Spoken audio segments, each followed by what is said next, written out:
Врач постукивал ручкой о стол и сочувственно смотрел на Настю. «Вы почувствовали симптоматику еще полгода назад. Почему не обратились тогда?» «Понимаете, доктор, у меня работы много, своя оптовая база и...» Она не успела договорить. Егор Степанович ее перебил. «Работы много, оптовая база. А наследники у вас есть?» «Муж. А что?» «Муж? Это хорошо. Будет кому передать дела». «Что вы такое говорите?» «То и говорю. Вы не первая, кто приходит тогда, когда время бывает упущено, и у всех одни отговорки. Работа, контракты, некогда, детей много. Поймите, здоровье ни за какие деньги не купишь». Врач был сердит. Это 6-я пациентка за сегодня, которая затянула и пришла, когда уже колокол не звонил, а громко бил. «И что же делать?» – растерянно спросила Настя. «Время, к счастью, есть. Давайте, пока не будем делать операцию, начнем с химии». Еще с полчаса, обсудив с врачом все лечение, она вышла в подавленных чувствах. Она слышала о коварных болячках, но чтобы это случилось с ней, у нее опускались руки. А вдруг не получится, и тогда она уйдет из жизни в расцвете лет? Боже, ей всего 28. У нее с мужем даже детей еще нет, хотя они были 3 года женаты. С того дня она плотно занималась здоровьем, но при этом впала в уныние и печаль, много плакала, и никакие психологи не помогали. Лечение только приостанавливало развитие опухоли, но не уменьшало ее. Однажды психолог вызвала ее мужа Константина и твердо произнесла: «Если ваша жена не возьмет себя в руки, все закончится плачевно. Слышали про эффект плацебо?» «Ну да», – неуверенно произнес он, не понимая, при чем тут эффект плацебо. «Это когда люди верили в пустышку, и она им помогала. Понимаете, наш мозг уникален. Он может настроить организм человека таким образом, что он сам начнет поражать пагубные клетки. В общем, долго объяснять. Но вашей жене нужно хобби, увлечение. Ей нужна цель в жизни. Понимаете, часто люди излечиваются только по той причине, что они не успели выполнить какое-то важное дело для себя. Но что вы предлагаете? Подумайте, что бы могло встряхнуть вашу жену? Порассуждайте». Костя шел домой и думал над словами психолога. Вот если бы у них был ребенок, тогда его жена смогла бы сосредоточиться на нем. Зная ее ответственность, она бы из кожи вон лезла, чтобы не осиротить дитя. Тут у него зазвонил телефон. Он вытащил его из кармана и нахмурился. Номер был незнакомым. «Алло, можно услышать Константина Андреевича? Я слушаю вас. Это Григорий Николаевич Никитин. Я владелец сети супермаркетов «Хороший». Я открыл новую точку в районе рынка, и мне советовали обратиться к вам по поводу поставки овощей. Порекомендовали вас как надежного и добросовестного поставщика. Мне кажется, это было бы выгодным сотрудничеством, так как мне не придется затрачивать деньги на доставку товара из другого города, и вам лишний покупатель не помешает. Когда бы мы могли обговорить данный вопрос? Думаю, завтра в полдень. Приезжайте на базу. Я буду у себя в кабинете. Тогда до встречи. Собеседник отключился. Костя убрал телефон в карман, и тут ему в голову пришла мысль. А что, если жене поручить заниматься этим договором? В конце концов, это их общий бизнес, а она за последние 3 месяца вообще от дела отошла. Так хоть немного стряхнется, вспомнит, что помимо больничных стен есть еще и кабинет рабочий. «Может быть, ты заключишь с ним договор? Ты же с ним созванивался. Мне как-то совсем не хочется. Посмотри на меня, на кого я стала похожа». Настя пыталась увильнуть. «Ты хорошо выглядишь, правда. Настя, мне завтра надо будет и уехать по важному делу. Я совсем забыл. Мне с Белошапкиным договор переписать надо. Ты поедешь, и точка». Утром он скинул Григорию Николаевичу сообщение, в котором предупредил, что на встрече будет его супруга, второй владелец базы. Он и на самом деле поехал переписывать договор с Белошапкиным, хотя он мог бы и подождать. Вечером его встретила довольная жена. Она была при полном параде, настроение ее было на высоте. «Ты представляешь, я не только договор на поставку овощей заключила с ним, но еще и договорилась о поставке круп и напитков. Ты моя умница. Вот видишь, не зря я уговорил тебя на эту встречу. Ты знаешь, Григорий Николаевич оказался довольно приятным мужчиной. Он подарил мне скидочную карту в свой супермаркет. И зачем она нам? Ну как зачем? Чтобы купить там то, чего нет у нас на базе. Слушай, а давай завтра сходим. Ты помнишь, что послезавтра у нас годовщина свадьбы? А сегодня у нас что, 3 июля? Ой, как быстро летит время! Спохватился Константин, вспомнив, что еще не купил жене подарок на годовщину. На следующий день супруги пришли в супермаркет и прошли в молочный отдел. Да, не зря Григорий Николаевич сам выбирает поставщиков. Молочка была сплошь от местных фермеров хорошего качества. Настя прошла к отделу с йогуртами и стала выбирать, мельков отметив девочку 7 лет, стоявшую у молока, а в руках у нее пищал котенок. Она удивилась. Вроде бы табличка на входе была, что с животными нельзя, но потом переключила свое внимание на йогурт. Какое ее дело? Затем она двинулась дальше вдоль холодильника и вдруг услышала крики. «А ну, стой, маленькая негодница! Стой, кому говорю!» «Воришку, наверное, поймали», — усмехнулся Костя.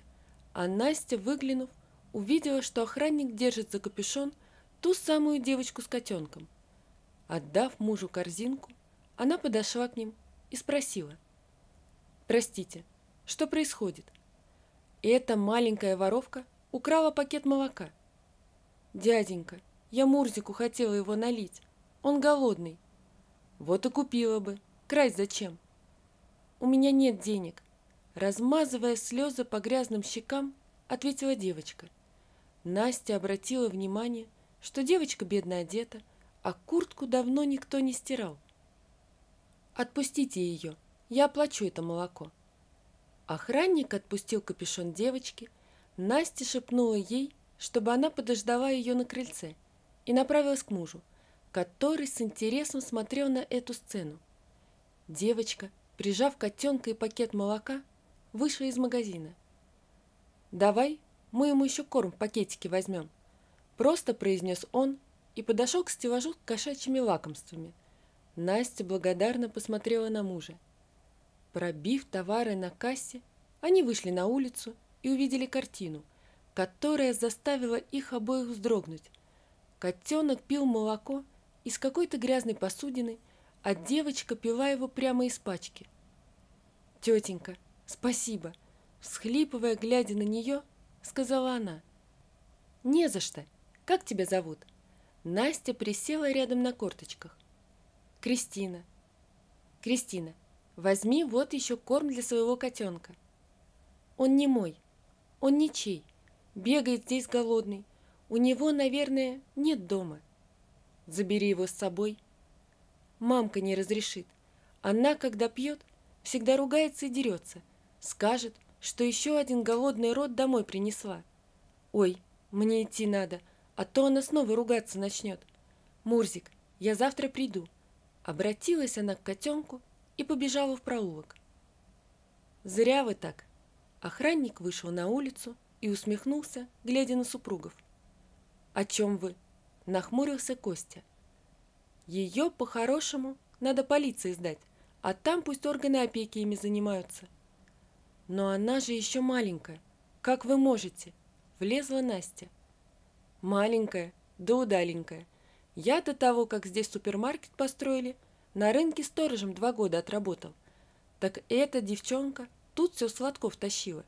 И это Верки пропоится дочка. Мать не следит за ней, вот та и ворует. А теперь и в магазин повадилась бегать». «Почему не заявили, куда следует? По улицам бегает маленький голодный ребенок, а никому нет дела? А вам что, больше всех надо?»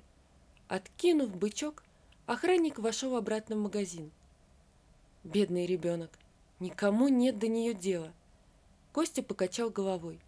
Ему стало жаль маленькую девчушку.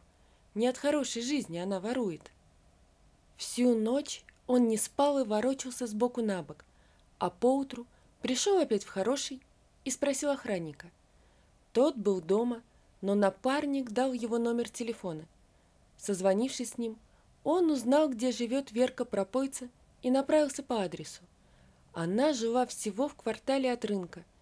Поднимаясь на 3-й этаж старой пятиэтажки, Костя зажал нос платком. Воняло кошками, окурками и чем-то жареным. Дверь нужной квартиры была старой и облезлой. Звонок не работал, и он постучал. Никто не вышел. Тогда он еще несколько раз ударил кулаком по двери. Наконец она открылась, и его взору предстало нечто, отдаленно напоминающее женщину. Спутанные волосы, одутловатое лицо и синяк под глазом. Она была одета в грязный халат и стоптанные тапочки. Наверное, когда-то она была красивой женщиной, но сейчас ее образ жизни привел к тому, что выглядит она, как постоялец 3 вокзалов. «Чего надо?» – дыхнув перегаром, спросила она. «Простите, вы Вера?» «Ну, я. А чего?» «Ваша дочь Кристина дома?» «Нету ее дома. Если что исперло, я платить ни за что не буду. Нет у меня денег. Все на ребенка уходит. Алиментов не получаю». Она хлопнула дверью, и Костя усмехнулся. «Ага, на ребенка все уходит». Тут же он спустился вниз и, забив в навигаторе адрес органов опеки, поехал к ним. «Мы примем меры, Константин Андреевич. Спасибо за сигнал». Женщина за столом записывала данные. «Неужели никто еще не жаловался?» – поражался он. «Нет, впервые слышим. Сегодня же поедем». Костя поехал домой со спокойной душой. Может, и неправильно ребенка матери лишать, но эту женщину матерью не назовешь. Что ждало бы Кристину дальше? На следующий день у них с женой была годовщина свадьбы. Заехав в ювелирный магазин, он поехал за цветами, и путь его лежал как раз мимо дома Веры. Руки сами повернули руль, и он въехал во двор. Дверь никто не открывал, зато выглянула соседка. «С виду приличный человек. Что вам здесь понадобилось? Нет ее». «А не подскажете, где девочка?» «Кристинка, что ли? Так вчера приехали и забрали ее. А Верка с дружками, как вчера умотала, так и нет до сих пор. Ну и слава богу, хоть одну ночь в тишине проведем». «Часто она пьет?» «Да не просыхает. Девчонку всем домом подкармливаем. Как мужик ее бросил 3 года назад, так и пошла баба в разнос. Она и раньше выпить любила, а сейчас и вовсе трезвой ее никто не видит. Мужиков как перчатки меняет, девка мотается с утра до вечера не пойми где. Ушикодировали мы ее, и что только не делали, без толку». «Почему никто в опеку не сообщил?» «А зачем? Какая бы она ни была, но мать все же. В детдом лучше, что ли?» Костя поразился этой логике. Всем было безразлично на судьбу маленькой девочки. Тут он увидел, как по лестнице поднимается здоровый лохматый кот, и невольно вспомнил он о котенке. Мурзиком его, что ли, звали? Подъехав к супермаркету, он бегал вокруг и звал: «Кс-кс-кс». «Котенка черно-белого ищешь?» Костя кивнул. Да тут он бегал. Женщина, убиравшая урну, оглянулась. «Вон, у мусорного контейнера, за двором посмотри». Он нашел его там. Котенок подбежал к мужчине и потерся об его ноги. «Ну иди сюда, блохастый». Взяв его в руки, он пошел к машине. Зарулив в ветеринарку, те его осмотрели. Котенок здоров, но не помешало бы его откормить. Сделали пару уколов, обработали от блох, и Костя поехал с ним домой. «Ты чего так долго?» Настя открыла дверь и недоуменно посмотрела на котенка в руках мужа. «Вот, в ветеринарку с ним ездил. Налей ему молока. Я вот корм еще купил». Настя покачала головой и улыбнулась. «И это же тот самый котенок. Вдруг девочка искать его будет?» «Не будет. Ее вчера забрали в приют. Сейчас я тебе все расскажу». Выслушав мужа, Настя спросила: «А ты уверен, что все правильно сделал?» «Уверен. Нельзя ребенка оставлять у такой матери. Ей 7 лет. Она в этом году должна пойти в школу. Не уверен, что Вера об этом помнит». «Давай навестим Кристину. Она же будет переживать за котенка. Скажем, что мы его забрали». «Давай». Отметив годовщину свадьбы, на следующий день они позвонили в органы опеки и узнали, в какой приют отвезли девочку. Затарившись на базе конфетами и фруктами, они поехали по адресу. На удивление, девочка не была грустной. Она рассказала, что уже подружилась с ребятами. «Представляете, здесь столько игрушек и кормят вкусно». Настя готова была разрыдаться от жалости.